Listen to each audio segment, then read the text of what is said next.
नमस्कार मंडळी, मी पंढरा ठोंबरे आपलं स्वागत करतो. आपल्या चॅनल नक्की सबस्क्राईब करा, शेअर करा आणि आपली प्रतिक्रियाही नक्की कळवा. मराठा आरक्षणावरून गेल्या काही दिवसापासून राजकारण होतं आहे का? हे राजकारण करतं आहे कोण? कारण मराठा समाजाला हलाखीची परिस्थिती असल्यामुळे मराठा समाजाला आरक्षणाची गरज आहे. त्यामुळे मराठा समाजाला आरक्षण द्यावं, नोकरी आणि शिक्षणामध्ये आरक्षण मिळावं अशी मागणी आहे. हा लढा प्रस्थापित मराठा आणि विस्थापित मराठा, ओबीसी विरोधात विस्थापित मराठा असं आहे का? आणि या आरक्षणाचं गेल्या काही दिवसात राजकारण होतं आहे का? मनोज जरांगे पाटील यांच्या नेतृत्वाखाली गेल्या काही वर्षापासून मराठा आरक्षणाचा मुद्दा जोर धरू लागला आहे आणि अनेक मोर्चे काढले. मनोज जरांगे पाटील यांनी अनेक आंदोलने केली, उपोषण केली आणि त्यानंतर गेल्या महिन्यामध्ये अखेर हैदराबाद गॅजेटनुसार मराठा समाजाला कुणबी प्रमाणपत्र देण्याचं एक गॅजेट महायुती सरकारने आणला आणि तो मंजूर करण्यात आला आणि त्यामुळे मराठा समाजाच्या मनोज जरांगे पाटील यांच्या लढ्याला यश आलं आणि जवळपास 58 लाख नोंदी कुणबीमध्ये आल्या आहेत आणि आणखी 3 कोटी मराठा समाज हा कुणबी प्रमाणपत्र मिळेल, ओबीसीमध्ये जाईल अशी आशा मनोज जरांगे पाटील यांना आहे, मराठा समाजाला आहे. आणि या आरक्षणावरून आता राजकारण होऊ लागलं आहे का? याला ओबीसी समाजातील काही नेते ते मराठा समाजाच्या या आरक्षणाला विरोध करतायत का? महायुती सरकारने जो आणला, हैदराबाद गॅजेटनुसार प्रमाणपत्र देण्याचा जो आणला, त्याला ओबीसी समाजातील काही नेते विरोध करून मोर्चे काढतायत. मुंबई येथे या संदर्भात मोर्चा काढण्यात आला आणि हैदराबाद गॅजेटच्या संदर्भात जो काढलेला आहे तो रद्द करण्यात यावा अशी मागणी त्यांची आहे. आणि जे 58 लाख म्हणजे कुणबी ओबीसीमध्ये गेलेत त्यांना त्यांचे प्रमाणपत्र रद्द करण्यात यावे अशी या ओबीसी समाजातील काही नेत्यांची, कार्यकर्त्यांची मागणी आहे. या संदर्भात ओबीसी समाजातील काही नेत्यांनी, ज्यांचा यामध्ये राजकीय लाभ आहे, राजकीय स्वार्थ आहे, अशा काही लोकांनी या संदर्भात याचिका दाखल केली होती की हा जो आहे शासनाने काढलेला, त्याला स्थगिती देण्यात यावी अशी या मागणीचा या संदर्भात ही याचिका दाखल केली होती.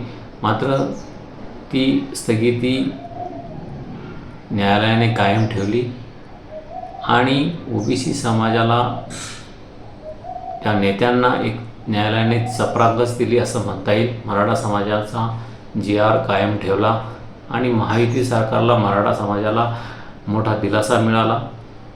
मात्र या स्थगितीनंतर न्यायालयाचे आदेश असतानाही ओबीसी समाजाने पुन्हा आज मुंबई येथे मोर्चा काढला आणि या ला विरोध केला, तो रद्द करण्यात यावा अशी मागणी केली. त्यामुळे निवडणुकीच्या तोंडावर हे पुन्हा राजकारण केलं जातं आहे का? कारण गेल्या 1 महिन्यापूर्वी या संदर्भात काढला होता, त्यावर कोणीही बोललं नाही. मात्र आता पुन्हा निवडणुकीच्या तोंडावर काही नेते आपल्या राजकीय स्वार्थासाठी मराठा समाजाच्या आरक्षणाला विरोध करतायत का असं दिसतंय.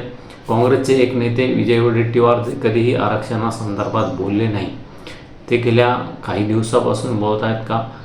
त्यांना आशा आहे की ओबीसी समाज जो काँग्रेसपासून दुरावलेला आहे तो पुन्हा काँग्रेसकडे वळेल का? आणि महायुती सरकारने मराठा समाजाला जो आरक्षण दिलं आहे नुसार, त्यामुळे मराठा समाज हा भाजपाकडे जाईल अशी भीती काँग्रेसला आहे का? त्यामुळे राहुल गांधी यांनी विजय वडेट्टीवार यांना तसे आदेश दिले आहेत का की मराठा समाजाला जो मराठा समाजासंदर्भात जो GR निघालेला आहे त्याला विरोध करा असे आदेश दिले आहेत का, अशा अनेक प्रश्न सध्या उपस्थित होत आहेत. मनोज जरांगे पाटील हे नेहमी म्हणतायत की आमच्या आरक्षणाला जर तुम्ही विरोध केला तर आम्हीही तुमचं 1924चा जो GR काढलेला आहे OBC आरक्षणासंदर्भात त्याला चॅलेंज करू. त्यामुळे पुन्हा OBC नेते आणि मराठा समाजाचा पुन्हा वाद सुरू होण्याची शक्यता आहे का, अशी ही परिस्थिती निर्माण झालेली आहे. कारण सामान्य OBCला या संदर्भात काही देणे घेणे नाही की मराठा समाजाला आरक्षण मिळेल किंवा नाही. मात्र ज्यांची राजकीय दुकानदारी ही OBC वर्गावर अवलंबून आहे, OBC वर्गावर त्यांची उमेदवारी अवलंबून आहे, असे काही राजकीय लोक, राजकीय कार्यकर्ते मराठा GRला विरोध करताय का, अशी परिस्थिती सध्या दिसते का. कारण गेल्या काही दिवसामध्ये मराठा समाजाकडून जेव्हा आरक्षणाची मागणी झाली तेव्हापासून OBCतील काही नेते आणि कार्यकर्ते, त्यांचेच कार्यकर्ते हे मराठा समाजातील या आरक्षणाला विरोध करतायत आणि हे आरक्षण कसं रद्द होईल या संदर्भात त्यांचे प्रयत्न सुरू आहे. बोटावर मोजण्या एवढेच हे लोक आहेत. मात्र आपली राजकीय पोळी भाजून घेण्यासाठी मराठा समाजाला, जे विस्थापित समाज आहे, ज्यांना आरक्षणाची गरज आहे, महाराष्ट्रातील काही मराठा समाजातील वर्ग सोडल्यास त्यांना आरक्षणाची जरी गरज नसेल, मात्र जो विस्थापित मराठा आहे, जो मोठ्या प्रमाणावर शेतीवर अवलंबून आहे आणि अल्प भूधारक आहे, अशांचे ग्रामीण भागातील मराठा समाजातील सर्वच मराठा समाजाचे खूप वादे आहेत. शिक्षण, नोकरी नाही आणि जे शेतामध्ये पिकतं ते पुरत नाही, अशी परिस्थिती निर्माण झाल्याने आणि कुटुंब तर वाढले आहे, शेती कमी झालेली आहे. त्यामुळे एकरावर असलेला मराठा समाज हा गुंट्यावर आलेला आहे आणि हाती नोकरी नसल्यामुळे हातबल झालेला आहे. मोठ्या प्रमाणावर शेतकरी वर्ग असल्यामुळे आत्महत्यासारखे पाऊल उचलतोय. जवळपास दररोज 8 ते 10 आत्महत्या ह्या शेतकरी वर्गामध्ये होतात. त्यामध्ये मोठ्या प्रमाणावर मराठा समाज आहे. त्यामुळे कोणत्याही परिस्थितीमध्ये मराठा समाजाला आरक्षण मिळावं यासाठी लाखोच्या संख्येने कोटीच्या घरात मराठा समाज हा रस्त्यावर उतरल्याची परिस्थिती संपूर्ण महाराष्ट्राने बघितली आणि मराठा समाजाला आरक्षण द्यावं असं सर्व समाजातील घटकांना वाटतं.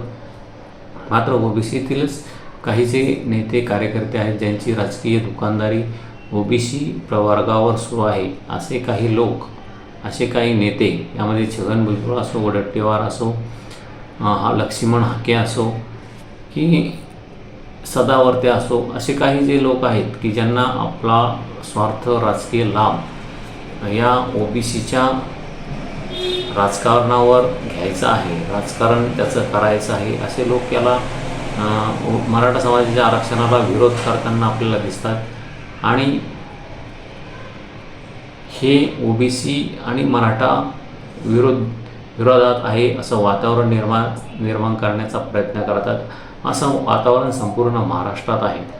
त्यामुळे या राजकारणाचा लाभ घेण्यासाठी पक्ष सरसावले आहे का, त्यांच्या पक्षांच्या प्रमुखाचे तसे आदेश आहेत का की तुम्ही अशा अशा प्रकारे लढा, आम्ही अशा अशा प्रकारचे GR काढू आणि त्यामुळे दोन्ही समाजामध्ये भांडणं लावून आपल्या पक्षाला, आपल्या नेत्यांना काही लाभ घेता येतो का, अशी परिस्थिती या आरक्षणाच्या मुद्द्यावरून सध्या आपल्याला दिसते. कारण मराठा समाजाच्या आरक्षणाचा प्रश्न हा राजकारण आल्यानंतरच मोठ्या प्रमाणात पुढे येतो आणि त्याला मोठ्या प्रमाणात विरोध होतो आहे, अशी परिस्थिती सध्या महाराष्ट्रामध्ये आहे. मात्र मराठा समाजाला राजकारणाशी काही देणे घेणे नाही. जो विस्थापित वर्ग आहे मराठा समाजातील, त्यांना फक्त रोजगार, नोकरी आणि शिक्षणामध्ये जी मोठ्या प्रमाणात त्यांना फीस भरावी लागते, त्यामध्ये मराठा समाजाला दिलासा मिळाला पाहिजे, यासाठी आरक्षण या वर्गाला हवे आहे. आणि त्यासाठी हा विस्थापित मराठा समाजाचा लढा आहे. आणि विस्थापित असलेल्या मनोज जरांगे पाटील यांचा नेतृत्व या विस्थापित मराठ्यांना मिळालेलं असल्यामुळे आणि एक इमानदार नेता, लढणारा योद्धा ह्या मराठा समाजाला मिळाला आणि त्या समाजावर, त्या नेत्यावर समाजाने विश्वास दाखवून मराठा समाजाला आरक्षण मिळावे यासाठी गेल्या 2 वर्षापासून मराठा समाज हा रस्त्यावर आहे, उपोषण करतोय, आंदोलन करतोय, मोर्चे काढतोय. त्या मागणीला धरून अखेर महायुती सरकारला मराठा समाजाच्या आरक्षणासंदर्भात जी.आर. काढावा लागला. मात्र आता पुन्हा एकदा ओबीसीच्या काही नेत्यांनी या जी.आरला विरोध करत न्यायालयातही याला दाद मागितली. मात्र न्यायालयाने जी.आर. जसेच तसे ठेवावा असे आदेश दिलेले आहे. न्यायालयाने याला स्थगिती दिलेली नाही. त्यामुळे आता ओबीसी समाजातील हे जे काही नेते आहेत, कार्यकर्ते आहेत, ज्यांची दुकानदारी यावर चालू आहे, त्यांनी आता मोर्चे काढण्यास सुरू केलेले आहे. त्यामुळे पुन्हा एकदा मनोज जरांगे पाटील यांनी आमच्या समाजाला आरक्षणाला जर तुम्ही विरोध करत असाल तर आम्हालाही कोणताही पर्याय नाही. तुमच्या आरक्षणाला आम्हाला जाब विचारावा लागेल की यांना आरक्षण का दिलं आहे. त्यांच्याही आरक्षणाला आम्हाला चॅलेंज करावे लागेल न्यायालयामध्ये. त्यामुळे हा ओबीसी आणि मराठा समाजामध्ये जो वाद आहे तो निर्माण होण्याची शक्यता जास्तीची झाली आहे. आणि यावर कोण राजकीय पोळी भाजणार हेही चित्र स्पष्ट झालेलं असलं तरी आरक्षणाचा लाभ घेण्यासाठी सर्वच राजकीय पक्षांची या नेत्यांची धडपड सुरू झालेली आहे. या संदर्भात आपली प्रतिक्रिया नक्की कळवा. मराठा आरक्षणाच्या राजकारण होतं आहे का आणि ओबीसी मराठा असा वाद लावून देण्याचा प्रयत्न केला जातो आहे का? काही वोटार मोजण्याएवढे नेते आपल्या राजकीय स्वार्थासाठी मराठा आरक्षणाला विरोध करतायत का, चॅलेंज करतायत का? पुन्हा मराठा समाजातील काही लोक पुन्हा ओबीसीला जे आरक्षण मिळालेलं आहे त्याला चॅलेंज करणार का? आणि हे भांडणं कुठपर्यंत जाणार, याला काही अंत आहे का?